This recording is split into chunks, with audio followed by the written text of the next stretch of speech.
The Selfish Path to Romance. Download Chapter 1 for free at drkenner.com. Karen, you're having a problem with a coworker? Yes. Yeah, what's going on? I made a comment about her hair, and she's African American, and I complimented her, stating it looked like Whoopi Goldberg. She thought it was an insult and got mad, and I said, well, I'm sorry, I didn't mean it that way, and she reported me to HR. So I have a conference call with HR tomorrow, and I'm worried because several people had just got let go 2 weeks ago in our office, and I got saved. Okay. So now I think she's trying to get rid of me, and this is just ridiculous, I think, but I'm kind of scared because I need my job. I just bought a house, and I'm single. Okay. And if you feel you're being framed by her over a nothing comment about the hair, and if you told, what if someone came up to me and said, Ellen, your hair looks like, my hair is now completely straight, but it used to be all frizzy. Your hair looks like the woman on Saturday Night Live. What was it, Gilda Radner? Oh, yeah. You know, what am I going to do? Turn you into HR? Or what if we were different skin colors or something? You know, what you can do is engage HR's cooperation. If I'm in your situation and you're HR, what would you say to me? What are you anticipating they'll say to you? I think she's going to ask me, what comments did you say to this young lady that made her so mad? She felt that you were being racist. Yes. That's what I think that this is going to come to. You know something? Yes, I understand that. And my jaw dropped when that happened, when she took it that way. I was saying it as a compliment, and I am dumbfounded. And I would love your help in knowing how to handle the situation. Okay. What you're doing is you're trying to engage their cooperation. You're trying to help them to see that you didn't mean it at all, and you can't control how HR is going to respond. What do you think they'll say? I was in there with HR when they let the other two, they asked me to leave the room, and then they let the other two girls go. Okay. So I think that they know my work performance is there, and I think that she's just going to say, you need to watch what you say in the work environment, even though you didn't mean it as an insult. Apparently she perceived it in a different way than you intended it to be. Yeah, and I'm a bit concerned. I'm still in role play with you. I'm a bit concerned because it seems like I don't know whether she was just overly sensitive to this, or whether the idea that people are being let go is getting to people in the office, and if she had a different motive. I don't know what's going on, but that scares me. And if you have any tips on how to work with her so we can have a collaborative atmosphere in there, given the current situation, I'm open to hearing anything you can tell me. Okay. I wanted to kind of, I just found out, too, that somebody reported her to her boss. Then she also called a manager of someone else that sits next to me, and then she reported me to HR. Okay. So this is a role that I don't know if she's trying to get back because she got in trouble. Yeah. I mean, I don't know. I understand what you're saying. Try to put it back on HR. Well, it's not putting it back on HR. It's that you are in an innocent situation, and you're wanting to not. Sometimes the best people, the people who will make an innocent comment, and somebody takes it in a way that you never anticipated, and it throws you for a loop because you never meant it that way.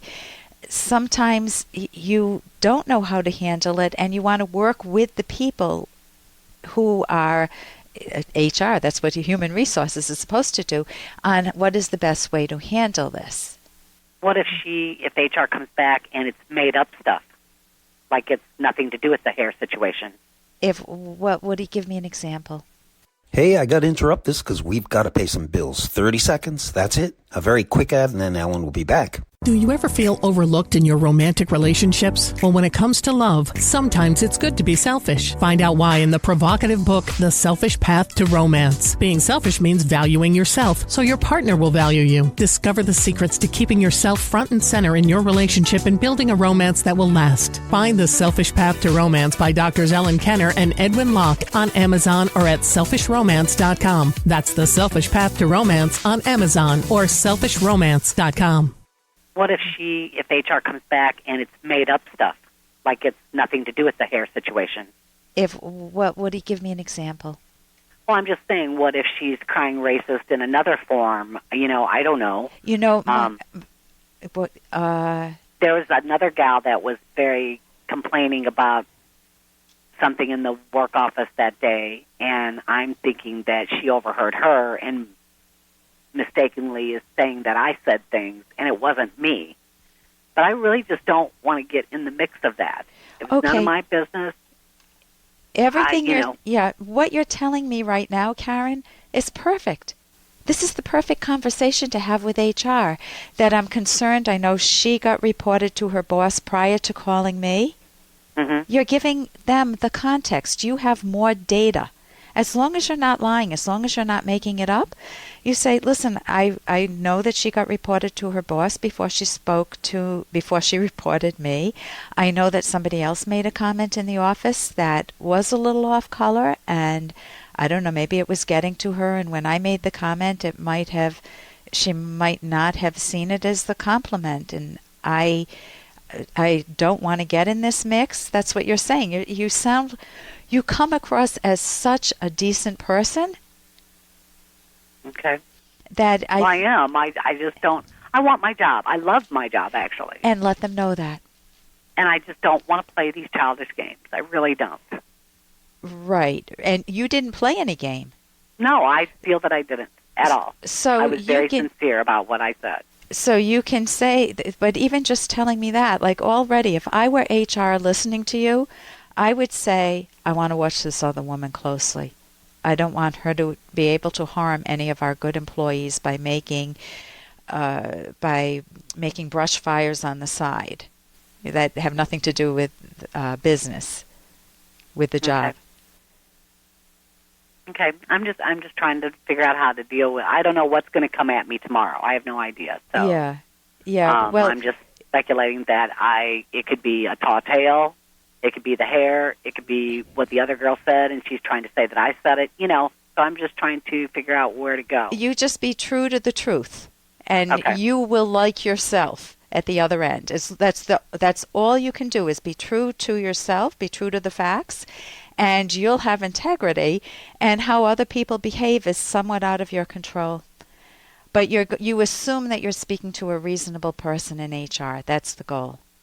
Okay. That's the goal. When I worked at a psychology office, and I had a boss at one point who would make sexual innuendos and jokes and things, and I just saw them as absolutely playful, and I saw them almost as a breath of, he wasn't doing it as a come on, but it was just a breath of fresh air that they weren't getting into the political correctness in the office. Right. And the last thing I would ever do would be to turn him in because he told a funny joke that had a sexual content to it. So see, that's how I am. That's kind of old school. It's like, yeah, there's all kinds of things in the office, and it's like you just let them go. Right. But you Depends on how you take them. Yeah, the way you handled it sounded wonderful in talking with me. I think you'll be in good shape. Okay. Thank you so much for your call, Karen. And here's a little more from Dr. Kenner. What do you think is power? Whips, guns, money? You can't turn men into slaves unless you break their spirit, kill their capacity to think and act on their own. Tie them together, teach them to conform, to unite, to agree, to obey. That makes one neck ready for one leash. Ellsworth.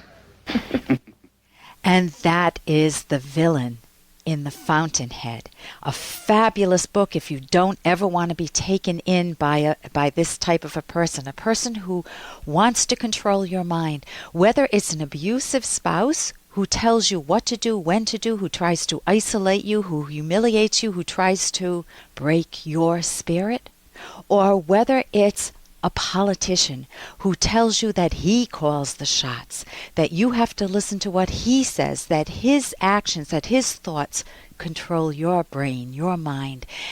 You want to guard yourself against it, and I can't recommend a better book than Ayn Rand's, actually her two books, but The Fountainhead and Atlas Shrugged. They are my favorite books, and her name is Aynrand. You can go to my website, drkenner.com, and check them out. They're very, very popular. For more Dr. Kenner podcast, go to drkenner.com and please listen to this ad. Here's an excerpt from The Selfish Path to Romance, the Serious Romance Guidebook by clinical psychologist Dr. Ellen Kenner and co-author Dr. Edwin Locke, who's world famous for his theories in goal setting. An important personality trait valuable in romance is genuineness. Have you ever dated someone and thought to yourself, what a phony? When evaluating a potential partner, ask yourself if the person is trying to play a role, or are they just themselves? Role-playing stems from insecurity, and its goal is to make an impression, usually for the purpose of boosting the illusion of self-esteem. People who are genuine are far more likely to have authentic love relationships than those who are always playing a role. You can download Chapter 1 for free by going to drkenner.com, and you can buy The Selfish Path to Romance at amazon.com.